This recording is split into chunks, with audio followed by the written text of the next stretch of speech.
وَمَا لَكُمْ لَا تُقَاتِلُونَ فِي سَبِيلِ اللَّهِ، اور تمہیں کیا ہوا ہے کہ اللہ کی راہ میں قتال نہیں کرتے، وَالْمُسْتَضْعَفِينَ مِنَ الرِّجَالِ، جبکہ جو لوگوں میں سے پسا ہوا طبقہ ہے جو غیر مسلم علاقے کے اندر یعنی مکے کے اندر ایمان قبول کرنے کے بعد وہاں پہ پسے ہوئے لوگ ہیں، وَالنِّسَاء اور عورتیں، وَالْوِلْدَان اور بچے جن پہ ظلم کر رہے ہیں مکے کے لوگ، اور تم مدینے میں ہو، یقولون اور وہ تو یہ کہہ رہے ہیں وہ مظلوم لوگ دعا کرتے ہوئے، ربنا اخرجنا من هذه القرية الظالم اهلها، اے رب ہمارے ہمیں اس بستی سے نکال دے جہاں کے رہنے والے لوگ ظالم ہیں، ہم پہ ظلم کرنے والے ہیں، وَاجْعَلْ لَنَا مِن لَّدُنْكَ وَلِيًّا، اور ہمارے پاس اپنے پاس سے ہمارے لیے کوئی پشت پناہ بنا دے، کوئی ہمارا مددگار بنا دے، وَاجْعَلْ لَنَا مِن لَّدُنْكَ نَصِيرًا، اور ہمارے لیے اپنے پاس سے کوئی مددگار بھیج دے۔ تو اللہ تعالیٰ صحابہ کو کہہ رہا ہے کہ بھئی تمہارے جو ساتھی ہیں مسلمان جو مکے میں پس رہے ہیں وہ تو دعائیں کر رہے ہیں کہ اللہ کوئی مددگار ہمارا بھیج۔ اب دیکھیں اللہ تعالیٰ نے خود نہیں آ کے مدد کرنی، مدد کرانی لوگوں کے ذریعے ہے، ہاں نگاہ مار کے کچھ نہیں ہونا، دنیا بقدر ایفرٹ ہے۔ تو وہ مظلوم تو دعائیں کر رہے ہیں اور تم قتال سے بھاگ رہے ہو۔ ظاہر ہے اس سے مراد کامل الایمان مومنین نہیں تھے جو مہاجر تھے، وہ تو پکے ایمان والے تھے، اس سے مراد نیو مسلمز تھے جن میں ابھی ایمان اس لیول کا نہیں تھا، یا وہ لوگ تھے جو اوپر سے مسلمان تھے تو اور اندر سے منافق۔ تقریریں اور نعرے وہ سب سے آگے لگاتے تھے۔ یہ عبداللہ ابن ابی بھی جمعہ والے دن آگے پہلی صف میں کھڑا ہو جاتا تھا، لوگوں یہ اللہ کے نبی ہیں ان کی بات سنو، ٹھیک ہے۔ تو مسجد میں بھی آپ کھڑ پینچی دیکھیں کئی لوگوں کو کرنے کا شوق ہوتا ہے، لیکن جیسے ہی مشکل وقت آتا ہے نا تو وہ پھر بھاگ جاتے ہیں، ٹھیک ہے۔ ایک لطیفہ مجھے یاد آ گیا لیکن میں چھوڑتا ہوں۔ الذین آمنوا،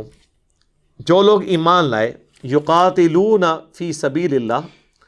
وہ اللہ کی راہ میں قتال کرتے ہیں، والذین کفروا، اور جو کفر اختیار کیے ہوئے ہیں وہ بھی قتال کر رہے ہیں، لیکن یقاتلون فی سبیل الطاغوت، وہ طاغوت کے راستے میں یعنی شیطان کے راستے پر، اللہ کے مخالفین کے راستے پر کر رہے ہیں۔ فَقَاتِلُوا أَوْلِيَاءَ الشَّيْطَانِ، تو ایسے جو شیطان کے ولی ہیں، دیکھیں اولیاء جو ہیں شیطان کے بھی ہوتے ہیں، اولیاء، اس لیے میں کہتا ہوں یہ اولیاء ہیں، اولیاء اللہ تو ڈیفینیٹلی صرف صحابہ اور اہل بیت کے بارے میں آپ کہہ سکتے ہیں۔ بعد میں تو ہو سکتا ہے ایک ادھر بھی آپ دیکھ لیں، ایک فرقے کا ولی دوسرے کا مشرک ہوتا ہے، دوسرے کا ولی اس کا گستاخ رسول ہوتا ہے۔ ان کید الشیطان کان ضعیفا، بے شک شیطان کا فریب کمزور فریب ہے، صرف تھوڑی سی دلیری دکھانے کی ضرورت ہے، شیطان کا فریب بڑا کمزور ہوتا ہے۔ اور یہ دیکھیں واقعی شیطان اور اس کے پیروکار ان میں وہ پیشن نہیں ہوتا جو اہل ایمان کے اندر ہوتا ہے، یہ نیچرل چیز ہے، کیونکہ اہل ایمان کو تو آخرت کی امید ہوتی ہے نا۔ شیطان کے پیروکار تو اپنا غصہ نکال رہے ہوتے ہیں، کوئی اپنے قبائلی تعصب میں کر رہا ہوتا ہے، کوئی اپنی چودراہٹ بچانے کے لیے، کوئی اپنی نیشن کے لیے کہہ رہا ہوتا ہے، لیکن جو اہل ایمان ہوتے ہیں نا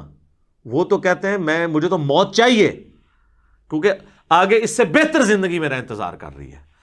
جب یہ چیز جس کے اندر ہوگی نا پھر سر اس کو دنیا کی کوئی طاقت شکست نہیں دے سکتی۔ اور یہی چیز تھی صحابہ کے اندر کہ انہوں نے چند سالوں کے اندر رومن اور پرشین امپائر کو اکھاڑ کے رکھ دیا۔ جب ایک شخص جان بچانے کے لیے نہیں بلکہ مرنے کے لیے میدان جنگ میں اترے تو سر وہ کوئی حکمت عملی بھی ذہن میں نہیں رکھے گا، وہ تو پھر حضرت خالد بن ولید کی طرح فرنٹ سے جا کے لیڈ کرے گا،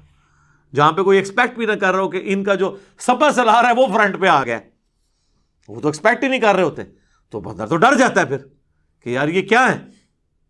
اور پھر ان کے جناب روب، جناب داڑیاں، زلفیں،